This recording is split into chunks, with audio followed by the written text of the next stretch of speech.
So welcome back to another Coaching Lens podcast. I'm really, really excited to have Matt Gregory with us today. I met Matt a few years ago now, introduced by my partner to him, and we sat down and basically got dragged away after about an hour chatting away with each other. Matt just lives down the road, and yeah, he's been a great foil for me over the last few years. I'm not going to introduce Matt any more than that. Matt, over to you.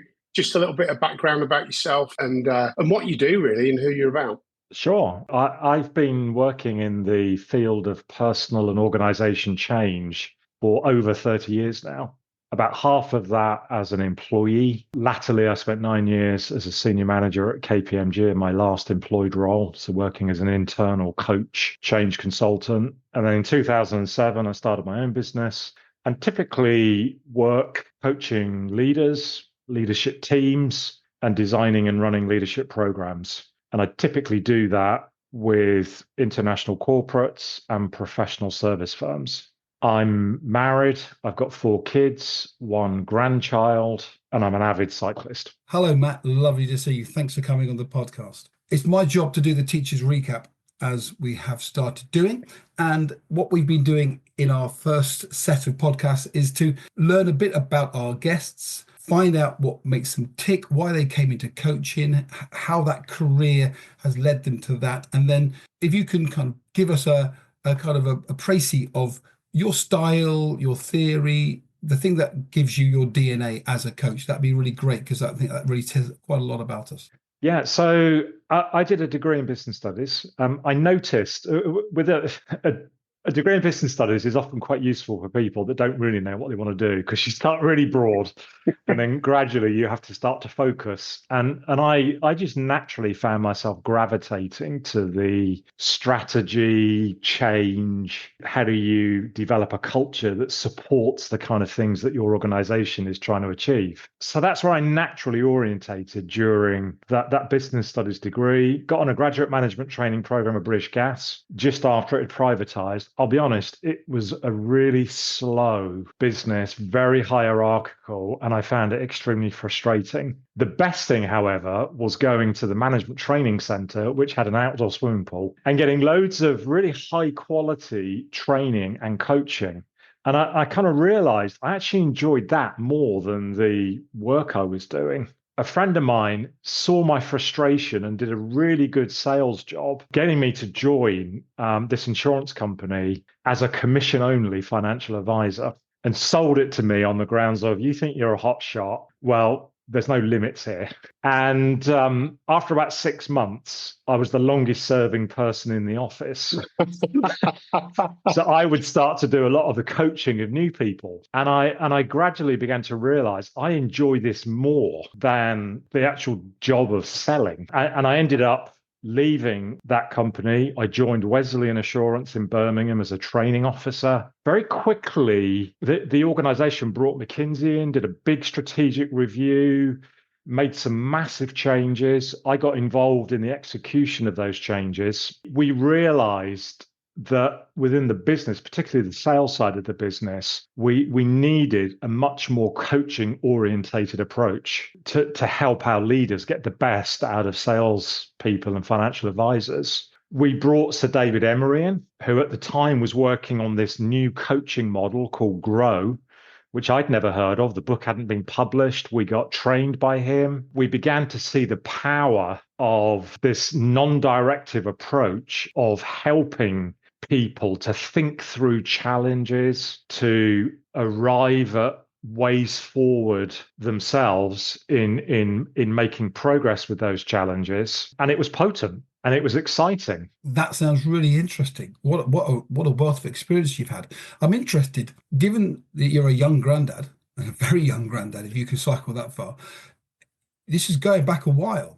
So what did you face in terms of barriers, the people who are being asked to change and becoming involved in this coaching mentality? Was there much resistance? Because it seems like back in the day there may have been. There was lots. I mean, bearing in mind, this was the late 90s and emotional intelligence hadn't really even hit the scene. I mean, Daniel Goleman's famous article, What Makes a Leader? I mean, that was published in 2004. So we would get a lot of pushback from leaders that what had got them to where they were in the organization was being strong, being directive, and being needed. You got a problem, you come to me, there's a solution. Another problem, there's a solution. And I feel great about that because everyone needs me. I'm at the center of my universe and people can't do without me. And now suddenly you've got young people like Matt and others talking about this very different approach, which requires a lot more emotional sensitivity, delving into what might be some of emotional barriers or obstacles that people need to tackle to find their own way forward. And it was uncomfortable for a lot of people. They found it, they were having to leave behind a source of power and status. And yeah, there was a lot of pushback. How did you counteract? I guess you'll have coached them through it, but how did you?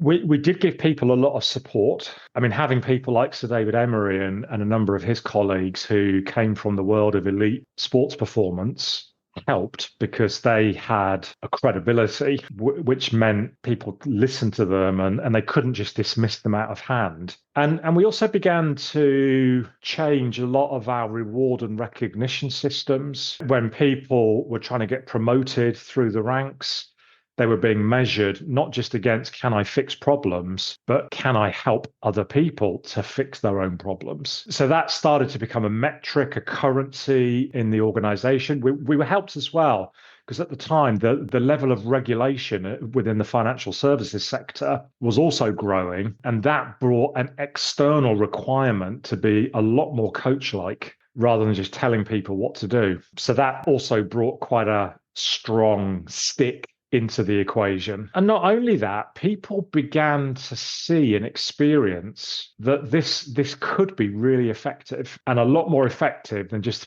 somebody just following my orders and instructions and my ideas and starting to work up their own. And of course, they have more commitment if it's their idea about how to tackle a particular issue. And therefore, they're more resilient and more persistent. I think that's really, really interesting that we've gone from a tell culture to a help, support culture or listen culture or question, however you want to phrase it. And we talked a couple of weeks ago about pendula and how we in the UK kind of go from one end of a pendulum to the other because one end's broken. Therefore, we've got to go to the complete antithesis of that because that's what's needed. And you were saying that's the late 90s, that we're all old enough in this room to remember those quite well. That's 30 years. And that pendulous swing is really interesting now with the Gen Zs that are coming through and the emotional intelligence that people have or don't have, or the way that people are being a little bit more isolated, virtual as we're doing now as well, rather than face to face. Where do you think, and this is maybe a little bit of crystal ball in here, but where do you think it's going to go next? What's the next 10 years going to look like if we've come this length of travel so far? I think the level of complexity that leaders in organizations are facing is growing exponentially. And where I think development is progressing next is a requirement, even a necessity for leaders to be able to work systemically, so to think holistically, not only just about the immediate situation, but the wider context. And within that, the emotional context, not just the facts of what is happening.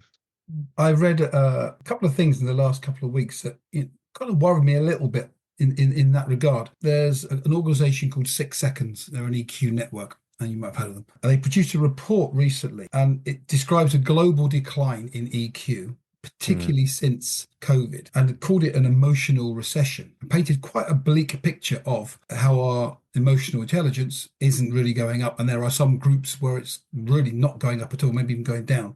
And then you also hear about the projected costs of Gen Z's disability claims going forward, predominantly over mental health reasons. So have you got any insight into why we're looking at that? And do you have any hope and optimism that we can buck that trend? In terms of why, I think there's lots of factors, but I think one of the factors is the pressure that I see people living under is growing at alarming rates. And one of the things that I think often happens to people when they're under enormous pressure, well, lots of things happen. I mean, it's interesting you mentioned 6seconds.org because we quote them we, as in me and my co-author, who published a book in 2021, and looking at how leaders can manage their energy levels. We quoted them. But I think one of the things that happens when people face growing and almost overwhelming amounts of stress is that often their self-care diminishes. I think that's often instinctive. And when your self-care diminishes, I think the level of care that you're able to give others and the amount of emotional capacity you've got for others diminishes. Add to that a heavy virtual working context where it is difficult to easily pick up how people you're working with are doing. And actually, if they're not doing well, that's a problem. It's a problem for you because then you've got to give time potentially to attending to that. It's also a problem because they potentially are not going to be reliable or as productive. And that typically often comes back to you as a leader to compensate for that. So it can be a very toxic cocktail. Interestingly, I was running this program for a Global 100, and one of the tools we introduced them to was the JCA feelings wheel, which is a very simple way. Well, it's simple on one level, and it's quite nuanced and in depth on another of answering the question, how am I feeling? I mean, that's another problem. What potentially is causing the EQ crisis that you were describing, Nick, or which 6 seconds were claiming is happening, when you are just so absorbed in brain work, which is what a lot of organizational work is, and you literally bounce from meeting to meeting to meeting, and at the end of the day you've got to deal with all the emails and potential actions, so you're under this enormous pressure. Then somebody says, how are you doing? I know for me often the answer is I haven't got a clue, because I'm just in this imaginal thinking world, which by the way is actually quite a nice place to be. It's very creative. It can be a calm place, and it can be a very productive place. So oftentimes people don't even know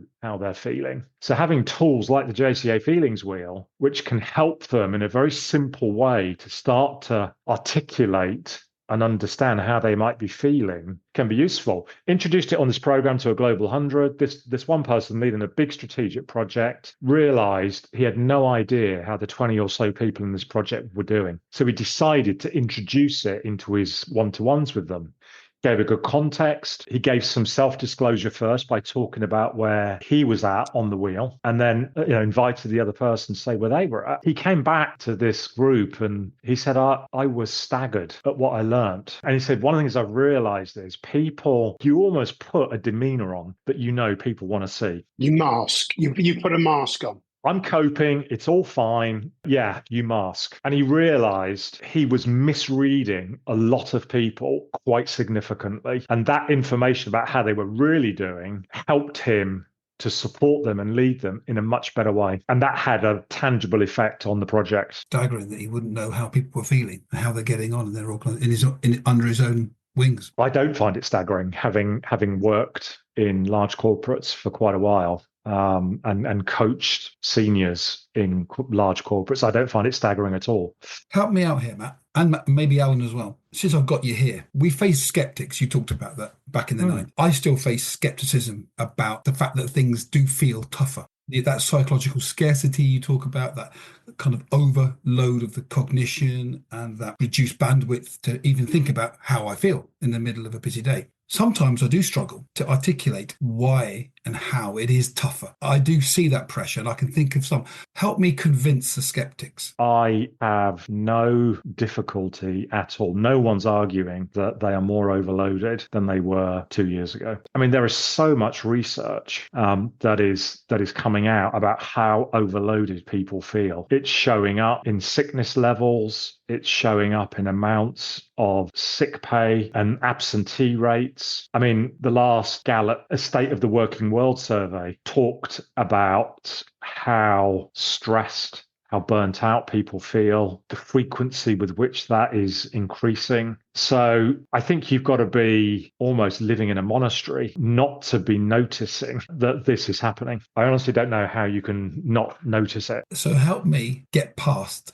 that culture, that opinion, that assumption that says, oh, this is very woke, this is very new, people don't have the resilience that we used to have? Yeah, I've made some notes down here, how to convince skeptics. And I think people nowadays are always looking for impact, an immediate impact. How can you make immediate impact? How can you do a coaching session or a support session or a bit of CPD and be better by the end of it? And I want to know how and why you're better. And I think we're caught in a loop of short-termism, of looking at things in the now, rather than how can we put things in place for the future, whether it's gratification, whether it's the top-down pressure on the person above you, and they're then pushing that down onto you as well. So yeah, I think if we can kind of almost step back and take a bigger picture look at this, I think then we can show impact. We can show, as you just said, Matt, days off are up. Well, they might be up now, but if we work with people 3, 4, 5, 10 years down the line, they may well not be up, because we're looking at that. And also, you said about, it goes back to the old, put your own oxygen mask on first before you put everybody else's oxygen mask on. And I think that's part of what we have to do is planning the bigger picture and plan longer to become healthier, whether that's mental health, whether that's physical health, whether that's emotional health in the longer term, rather than saying, right, well, we're going to bring a coach in, give you 4 sessions over the next 8 weeks, and you better be better by the end of it. But to your point, Alan, and then I'll come back to your point about Nick, is this just being woke? I led a 2-day program a couple of weeks ago with a global 50, with a bunch of senior level leaders. And it was essentially 2 days on understanding how your life journey has shaped you and recognizing that some of that is going to be very positive, but some of it you will have carried forward dysfunctions that you may want to leave behind. But that's difficult, because if we could just change at a click of a finger, then wouldn't that be great? So you're going to have to do some work. And by the way, some of that work is emotional work of understanding the narrative that often just pops into your mind when you start thinking about a common situation, and you might need to reflect and to have some tools to be able to change that. It was also very focused on people's levels of EQ. I did a follow-up 2 days ago with a group of 4 of them. And by the way, these people extremely stressed, under enormous pressure, in a very high-performing, publicly quoted company, feels this enormous pressure to keep on improving performance. Unprompted, 2 out of the 4 people said, in the last 2 weeks, I've been sleeping loads better. That's quite a common factor, because people start to become aware that just push harder is unsustainable. As a leader, if I need to look after myself, I am the performance unit and my team. So I have to apply the same thinking to myself. To your question, Nick, is this just about we're being woke? For me, absolutely not. This is about growing in sensitivity to both self, others, and also the wider political context that you're operating in. And if you want to get things done more effectively, you want to get more ambitious things done, more risky things done, without that sensitivity, I believe you will struggle.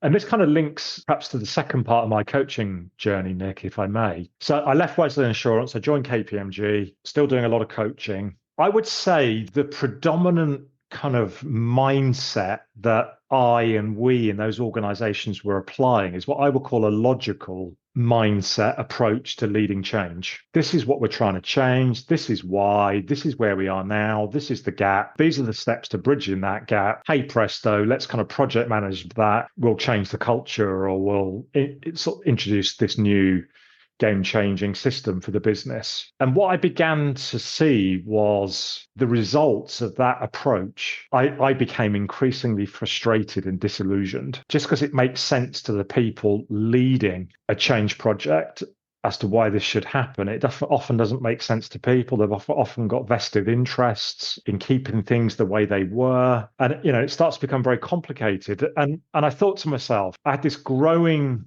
feeling within, there have to be more holistic, more humane ways of leading change. And I decided the way to investigate this was to do a master's degree. So I did a lot of research and found this master's degree called Change Agent Skills and Strategies that was also quasi-group therapy for 2 years. One of their assumptions was you will never be able to lead change in systems unless you've confronted your own fears, your own traumas, your own inadequacies. Because what will happen is you won't be able to speak truth to power, and you will end up making it about soothing those fears or compensating for them, and it will make you less effective, even ineffective. You need to have a handle, at least be aware of them and have a process for managing them and working with them, or else you'll be unable to lead organization-wide change. That's fascinating to me. Coaching has gone from an embryonic concept in the 90s in the UK. It's now, I guess, part and parcel of most people's days in one way or another. How has your style as a coach changed? Have you morphed yourself into what you now want to be as a coach? Do you think the cultures you've been involved in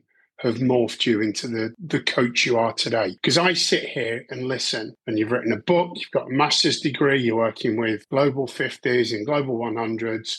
You say it very, very simplistically. So how have you changed? How have you adapted to your environment, to the cultures you've been in? Are you an outcome of your environment, or are you an outcome of your change process? Both. I mean, well, that was a long question and a very short answer.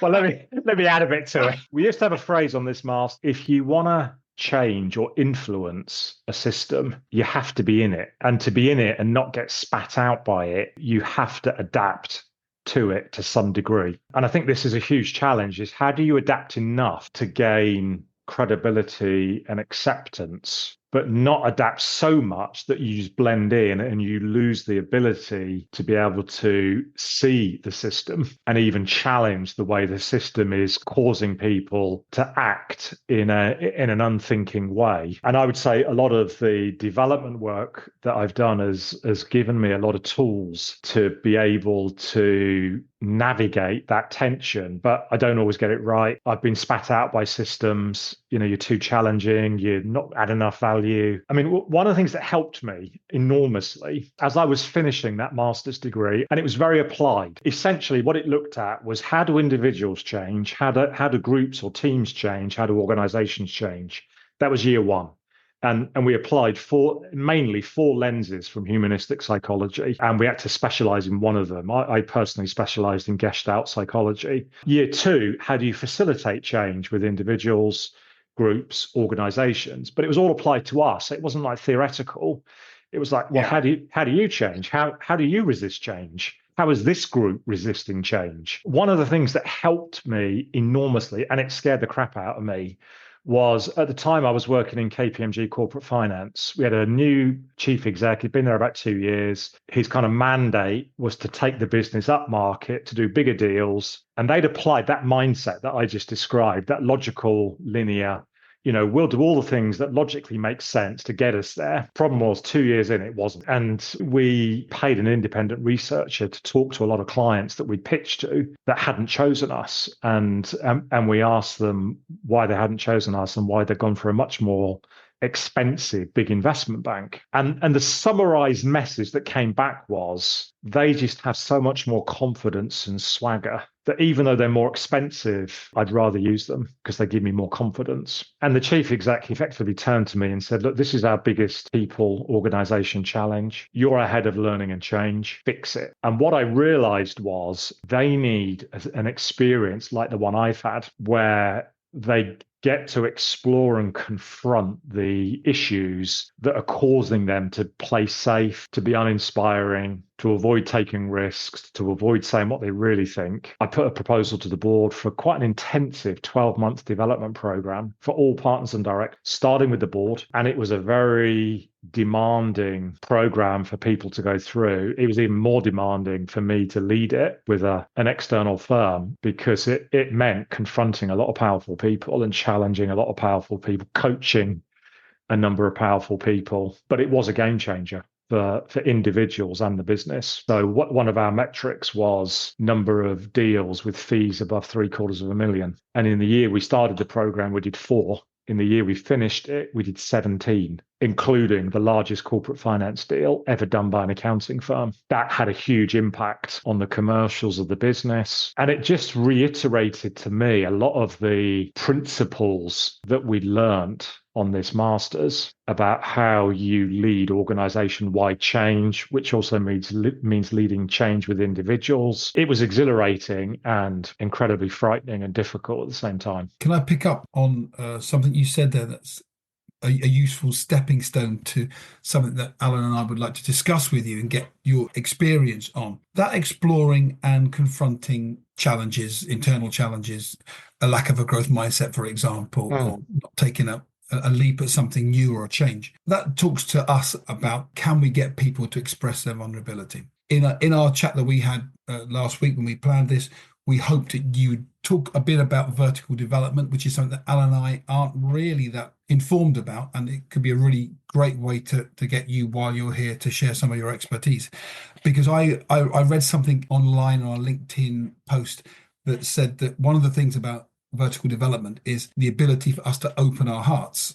So it was a really lovely way to kind of express something that's very technical, but in a very humanistic way. Can you tell us a bit about vertical development theory and how you employ it in coaching, and what you think we could get out of it as coaches as well, us and the listeners? Vertical development recognizes there are phases of growth that adults go through, and that those phases and patterns are not random, but there is a typology of what the journey looks like. And people like Bill Torbert, who've been researching this, begun to create a typology of what those phases look like. By the way, it's a lot messier, and they would acknowledge this, because we're human beings. It's not like a one-way street and you just neatly progress from one to the other. You can go back and forth. You can go back and forth in the same meeting, in the same day. It's influenced by factors. A bit like we were talking about earlier, if I'm absolutely exhausted,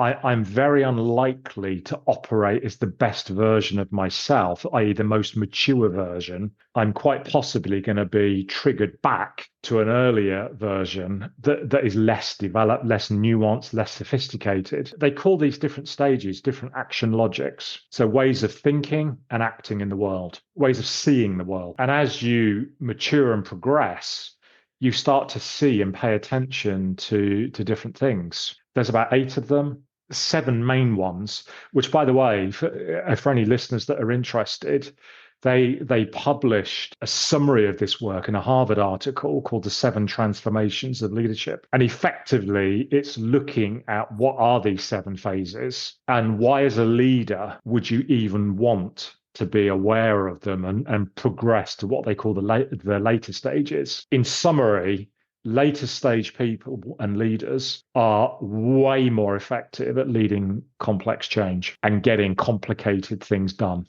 If you are early stage, you will struggle like crazy. I think your other question was, how do you go about developing it? There's a number of, and this is where it starts to become problematic, because their research shows that even with intentional development, it takes about 3 years to move fully through one stage to another. So this is not fast. This is not a quick fix. Back to your point, Alan, this is not take this pill, and at the end of this 2-hour coaching, you're going to go and change the world in a way that you couldn't.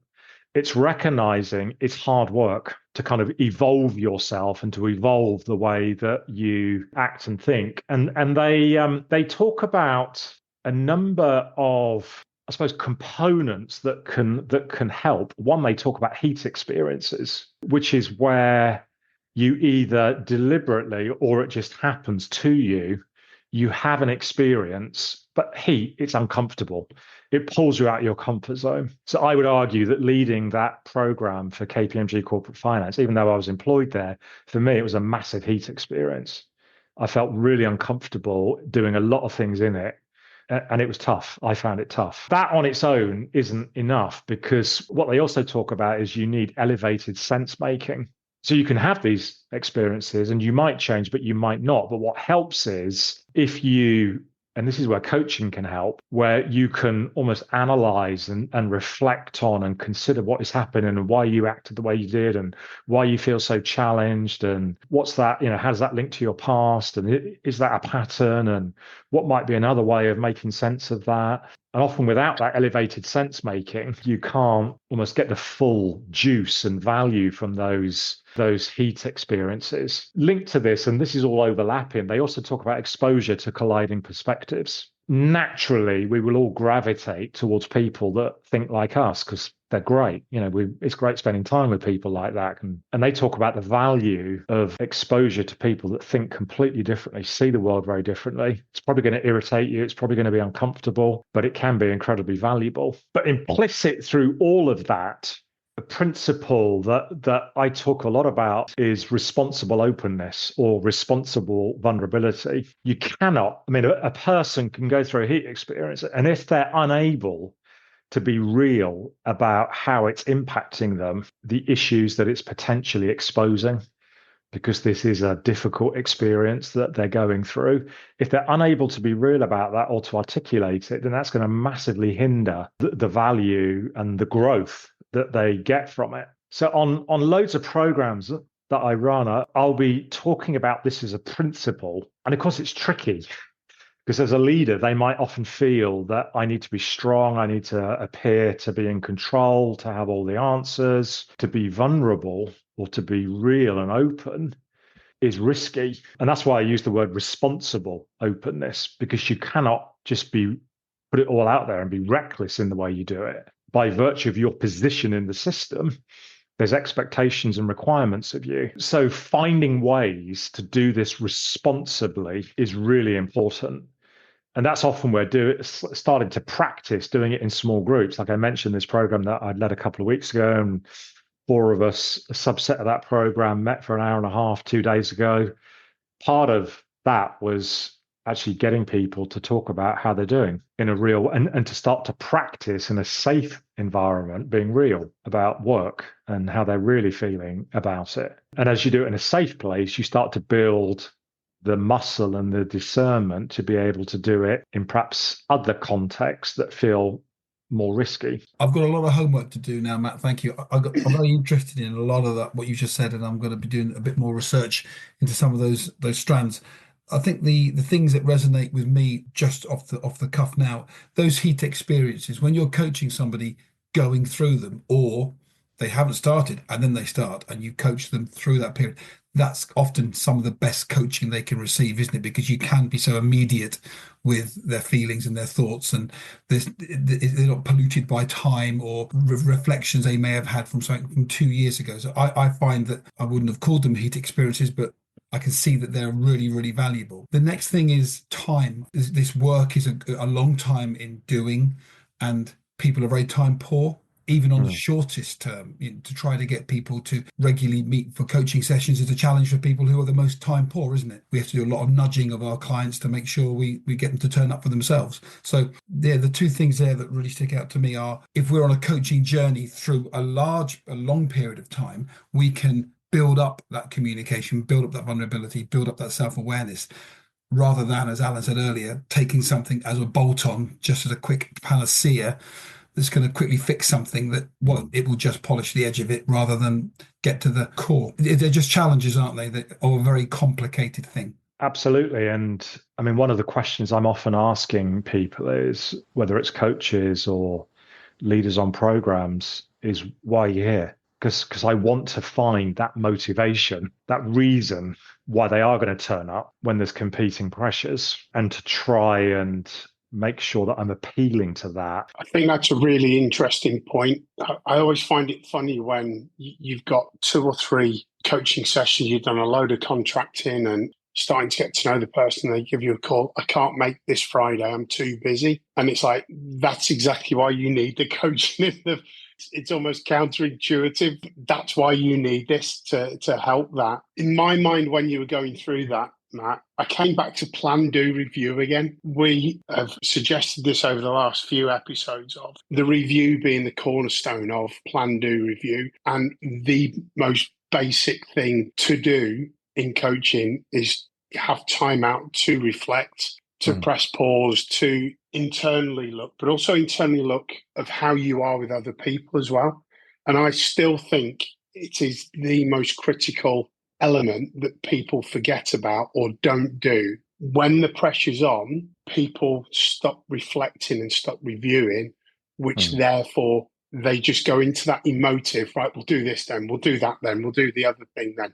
Which again, going back to EQ as well, if people give more time to reflection and reviewing, a possibility that we could get greater EQ, which leads to responsible openness. Because you can then start talking about, well, I did this and I think we did this because of this, but actually 2 of the 5 things didn't land or didn't work. So how do I need to redo that moving forward? And in my simplistic terms, listening to those 7 phases, how can you build time in to reflect? How can you build time into review? How can you build time into critically reflect, but be vulnerable in that reflection? As you've really eloquently put it, coaching is the way to do that. But don't get too busy that you can't put coaching in. The doing gets too much for you to actually do that review area. Can I try to draw us to an end, if possible, on an optimistic note? We started talking about vulnerability and fears around a recession of emotions internationally and increased pressures and skeptics that are trying to get in our way and getting everyone's way. My optimism, and Matt, I'd like to hear your reflections on this, is that if that is what we're facing, but younger people seem to be more connected to their feelings and more willing to be vulnerable, is that a sign of hope? Definitely. I see that a lot with people in their 20s. I mean, the research shows they demand that from their leaders, that authenticity, that realness. And where it is lacking, it's a significant reason why generation will leave organizations. I think you're right. I also think, I mean, there's a lot of research that shows that Gen Z is a lot more boundaried. I mean, they're looking at people of our generation and seeing how often unbounded we've been with our work. They've seen the effects of that. They've lived with parents like that, and they're not willing to replicate it. In fact, they refuse to replicate it. And that can cause frustrations with people like us who've grown up with, of our generation, who've grown up with a mindset, I stay as long as it takes to get the job done. And if that makes me ill, so be it. So I definitely think there's causes for realistic optimism. I also think there's lots of concerns. So it's a very mixed picture. I'm not a blind optimist. I mean, what we know is people that progress to the later stages of maturity within Bill Torbert's model of vertical development, they are generally loads better at managing their own emotions, about being sensitive to others, sensitive to the system. They generally are more compassionate, although that's not a given. I think there is loads of causes for hope and are weaving that into a lot of the performance management systems. So it's not just what you deliver, but there's this whole emphasis now on how you deliver. Thank you, Matt. It's great to end on a really optimistic note like that. Thank you. I appreciate that. Al? Yeah, I've been sat here fascinated for the last while. And I know we have these conversations probably 2 or 3 times a year, Matt, normally when you've cycled from your house to my house in the pouring rain, and just go deep on it. And every time I speak to you, I learn. And as Nick said, I will go away and do some research and some homework and explore those things. I can only say thanks, and thanks for your time, and thanks for your insight. Thank you for your thoughts, and I'm sure the people listening will have really gained a lot from the last while as well. So thank you so much. And as I said right at the start here, we will definitely be doing a second one. If not, this one might even be split into 2. I don't know, but we will do a second and a third and a fourth over the next while. I just feel we've scratched the surface there. Want to thank you for your time, Matt, your thoughts, your openness, and I will see you at the Horseshoes in a couple of months' time. Thanks, Matt. Thanks, Nick. Thanks, Alan. I found it a very energizing conversation.